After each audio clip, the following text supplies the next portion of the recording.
Last time, on Sailing Kittiwake, we spent a few days at anchor in 60 knot gusts in Villa Simius at the southeastern tip of Sardinia. In this episode, we embark on our worst passage yet.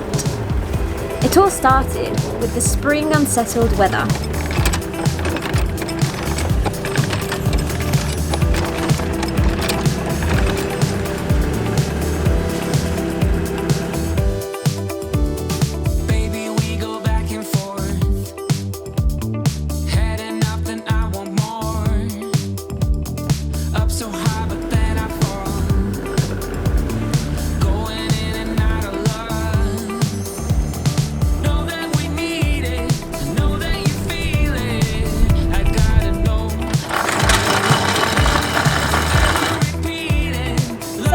That's where we dropped it.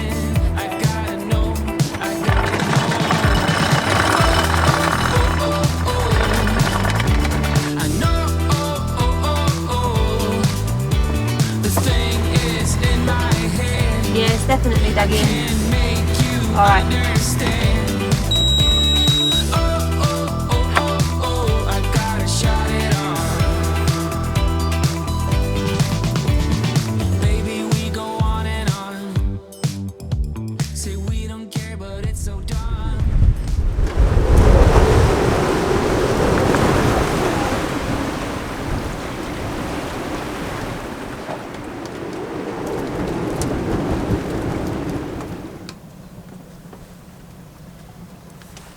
What's going on in the cockpit? Well, the weather in the Med this spring has been quite unpredictable. It's not been as forecast a lot of the time. The wind is much heavier than is forecast to be. So we're going to be a bit more serious about what to do if we're caught out in stronger winds. Hopefully this will all just pass. I think it's partly to do with the jet stream, and maybe the jet stream will go back up where it normally resides and stop toying with the weather down here. But I'm making up a bridle for the storm drogue, which we've always carried it on the boat, but I've never actually gotten around to making up a bridle and a line to go to it. I'm not sure if you call it a road on a drogue or what.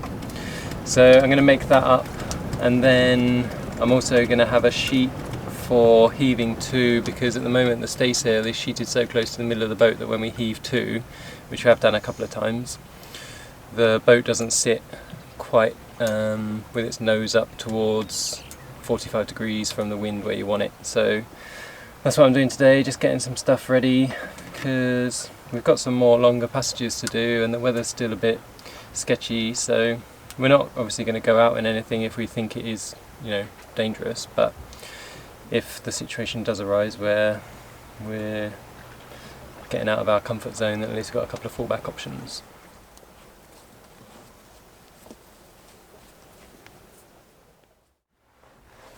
So this is our drogue. It's a speed reducing drogue that's streamed astern of the boat. It's not a parachute that goes off the front or anything like that. So it doesn't generate huge forces, but it holds the stern of the boat up into the wind. And I think that, in conjunction with the hydrovane, should keep the boat steering downwind. We can also set the autopilot onto steer by wind and set that downwind. So in the worst case we could have the drogue, the hydrovane and the autopilot steering the main rudder, all keeping the boat heading downwind, but I'm sure it'll never come to that. We're going to set off this evening, and it should be light winds to start with, so we're heading straight south to catch the wind, which should then be on our quarter. It's going to be about 20 to 25 knots to start off with, and then it's going to calm down during the night, and then tomorrow should be a really good sailing day. That's Saturday, and then Saturday night it should start to calm down more, and then Sunday we might be on the cruising chute, which could be really nice as long as the sea's not too rough. How do you feel about leaving? A bit weird, to be completely honest. I don't know, I keep having this weird feeling like we shouldn't go, and Ryan is feeling very like, I don't know, he can't be bothered to go, and I feel that as well. And I don't know, we've never had that before, and I've had a few things going wrong, and I thought, should we double check the forecast? And the forecast is still fine. I don't know what it is, but we can't really stay here because the wind is going to come into this anchorage, and there's no real great anchorage around here for the winds that are forecast. And this is about the third time we're trying to leave for Malta. I mean, I know we didn't show it, but we've had 3 weather windows that they all collapsed, like they all went away at the last minute. So I think we've got to go, but yeah, I don't know, I hope it's just a weird feeling and nothing else.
We came out of the anchorage, which was flat calm, and there was these like towering 4-meter waves, and we were like, there was no indication of this in the anchorage, which seemed a bit strange, because it wasn't like they were coming from the opposite direction. The anchorage was that well protected, but just out near the headland it was, yeah, pretty big swell.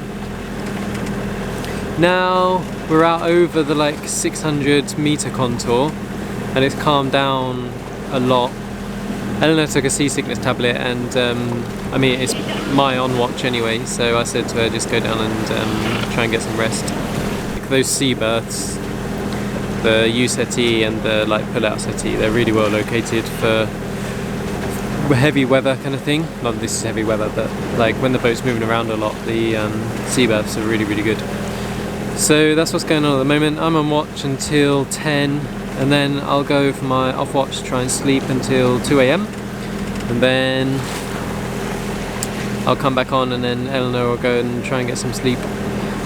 But yeah, I hope I can sleep, because I didn't sleep much last night. The V-berth, we've got this bow thruster, which is pretty rubbish. It's like a 23 kilo force bow thruster, which doesn't really do much when you're manoeuvring, because it's nowhere near strong enough for a heavy boat like this. And then when you're in an anchorage, if it gets a little bit choppy and the bow just lifts up slightly out of the water, then the tunnel of the bow thruster empties, and then when the boat goes back into the water, it like fills and makes this really loud noise in the V-berth. Stupidly, I just lay awake all night listening to that rather than like going and sleeping in the quarter berth or something, which is a bit of, I've only got myself to blame. But yeah, I'm quite looking forward to hopefully getting some sleep. It should be calming down, and then the latest forecast is for us to get sort of 15, gusting 20, which we'll put on the starboard quarter. It should be fairly comfy, and it should be like that for most of the night. But for now we're just waiting, well, we're motoring down basically to where the wind from the northwest is going to start. But soon I think the little wind that we have got here will probably drop, and then it might get a little bit more uncomfortable. We might have to think about which direction the boat's going in, maybe pointing it directly into the swell rather than side on, but we'll see what works best and what's most comfortable.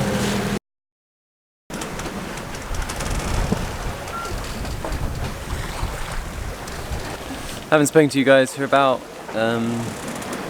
18 or 24 hours, can't remember.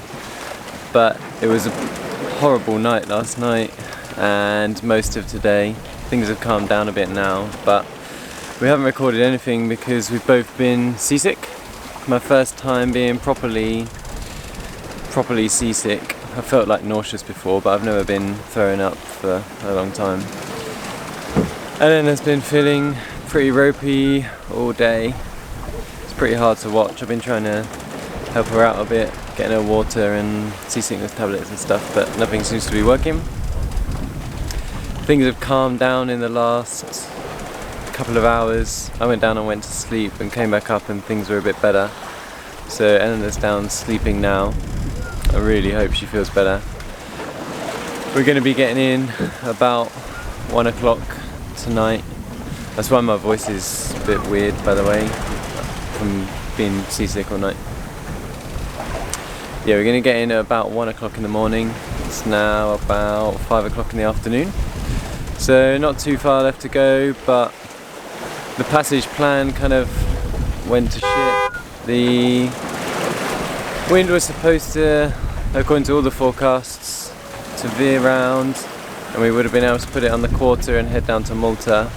That didn't happen at all. The best we've been able to do is put it on the beam, and even so we're kind of headed to the northern coast of Sicily, which is quite a big detour and we need to figure out where we go from here, but we might go east along the coast or we might go south and back round to Malta, but we'll figure that out once we get there.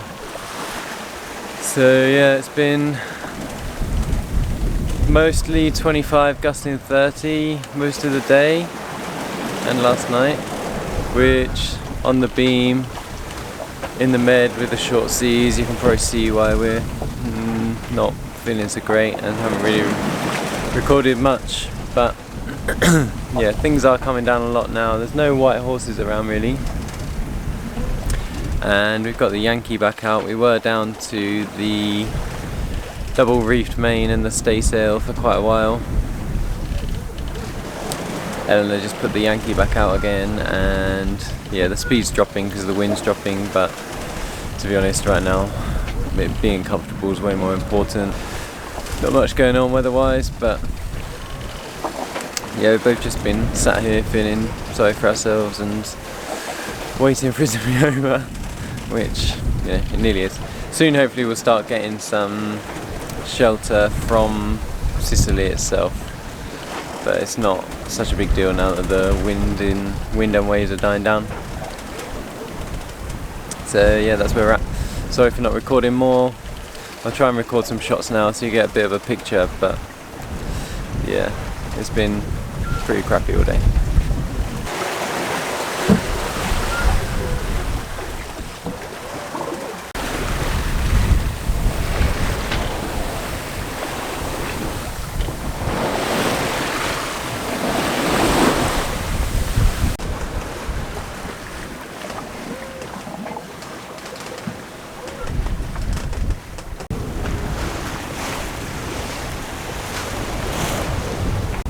How are you feeling? A little bit better. Not been feeling great for the past 24 hours though. Yeah, Ryan and I spent quite a bit of time hugging our vomit buckets, which yeah, we have a bond with them now. Totally unexpected. I think partly because the wind was stronger than forecast, so instead of gusting 22 it was gusting 33 at some point, but the sea was so confused. It was unreal. Like, it just, every wave was in two completely opposite directions. Huh? Like little pyramids. Yeah, so we were just being thrown all over the place, and yeah, it was a battle of the vomit. Nearly there. What is it, 8 hours to go to our new arrival. See you, Malta. 8 smoother, easier hours. Yeah, fingers crossed.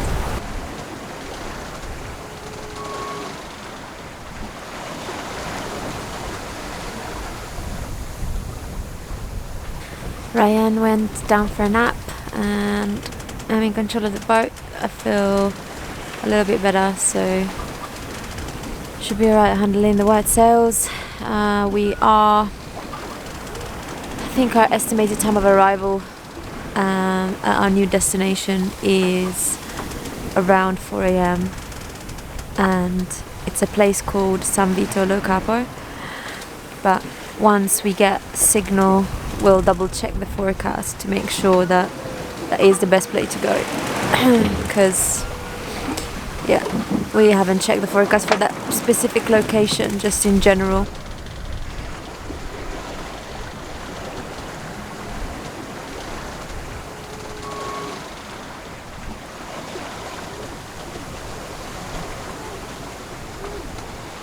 It's about 3 a.m. and we're getting into the anchorage just now. I can see the cape just there and it looks pretty cool, quite mountainous, lots of lights on shore which hopefully will help anchoring.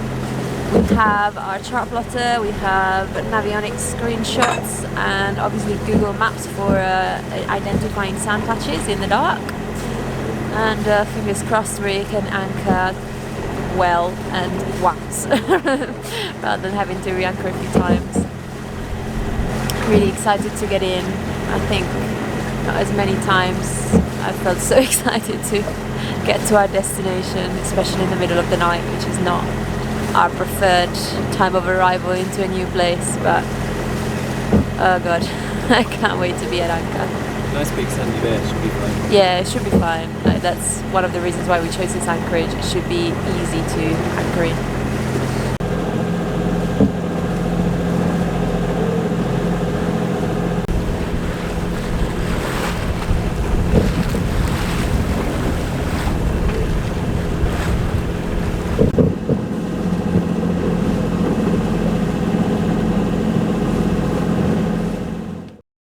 Yeah, we've never seen this place before, so it's gonna be cool to see it first thing. Oh wow. That's way better than I thought it would be. Let me adjust the settings. Wow. Look at that rock. Oh, the water is amazing. What a silver lining. We've been putting the boat back together. Ryan's sweeping up the floor, thank you. Welcome. Just need to finish doing this. And then eat all the food we didn't eat. Yeah, eat the food that we didn't have for 2 days. What did you say that you want?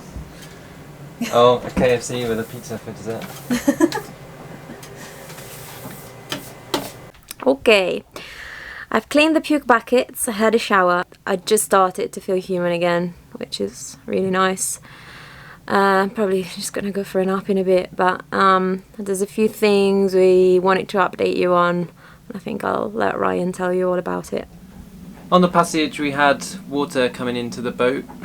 I think we hadn't been out that heeled over for that long to identify this problem, but the saltwater intake, if I leave it open and the foot pump is not pushed down, then I think the force of the water can force itself into the through hole so strongly that it starts bleeding out of the pump housing.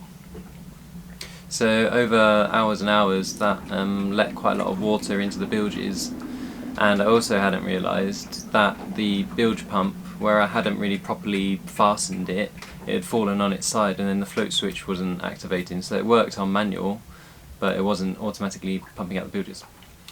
So I've fixed the bilge pump, I've got it properly attached now, and luckily it didn't do too much damage.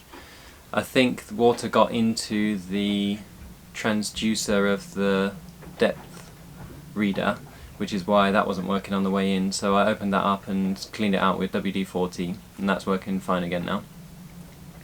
There were some other bits of wiring in the bilge which also got a bit wet and stopped working, so the battery monitor wasn't working, so I had to redo some wiring for that. It was just where the previous owner had connected it with chocolate block and then wrapped insulation tape around it, which obviously in the bilge wasn't going to stop it from corroding. But unfortunately the water got into the inverter, and by chance, probably the only time we've ever left it on, the water got into it and it was running because my laptop charger had been playing up. So I'd been running the laptop charger and then disconnected, but with the laptop charger still running, and the end of that was sat in a little bit of salt water, so that was obviously generating some sort of corrosion. And I don't know why, but it's got a 300 amp fuse on the inverter, so obviously that didn't trigger, but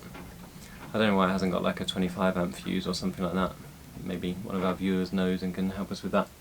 But unfortunately the inverter got some water in it, and I opened it up and I've cleaned it out, and I don't think we can recover it. I think we're going to have to get a new inverter, which is a bit of a pain in the butt. But I think we'll get like a cheapish one. Try and find a cheapish one, order it to somewhere. Could have been worse anyway.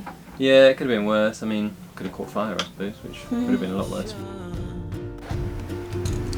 Thanks for watching. If you enjoy these videos, please consider supporting our skint production on Patreon. Join us next time as we fall back in love with sailing on the north coast of Sicily.